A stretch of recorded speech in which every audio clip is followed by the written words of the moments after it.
Today's Sunshine Note is titled, No Rest for the Restless. Then I saw another angel flying in mid-air, and he had the eternal gospel to proclaim to those who live on the earth, to every nation, tribe, language, and people. He said in a loud voice, Fear God and give him glory, because the hour of his judgment has come. Worship him who has made the heavens, the earth, the sea, and the springs of water. A second angel followed and said, Fallen, fallen is Babylon the Great, which made all the nations drink the maddening wine of her adulteries. A third angel followed them and said in a loud voice, If anyone worships the beast and its image, and receives its mark on their forehead or on their hand, they too will drink of the wine of God's fury, which has been poured full strength into the cup of his wrath. They will be tormented with burning sulfur in the presence of the holy angels and of the Lamb.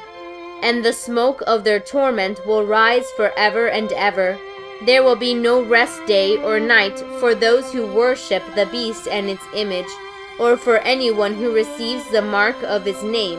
This calls for patient endurance on the part of the people of God, who keep his commands and remain faithful to Jesus.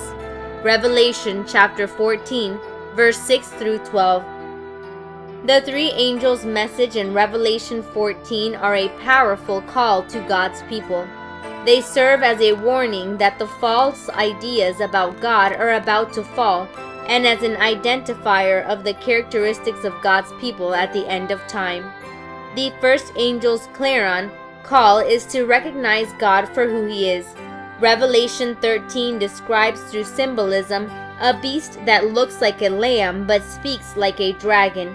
In other words, a group of people or an entity who claim to be followers of Christ but are really speaking and acting like the devil. The first angel calls God's people back to worshiping the Creator for who he really is. The second angel's message announces the fall of all those who claim Christ but have lied about God and misrepresented him to the masses.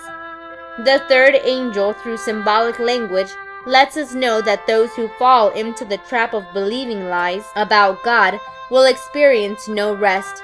They will have no Sabbath. Their attempts at salvation through human effort will be fruitless. A group in marked contrast to those described by the third angel appears at the end of today's text.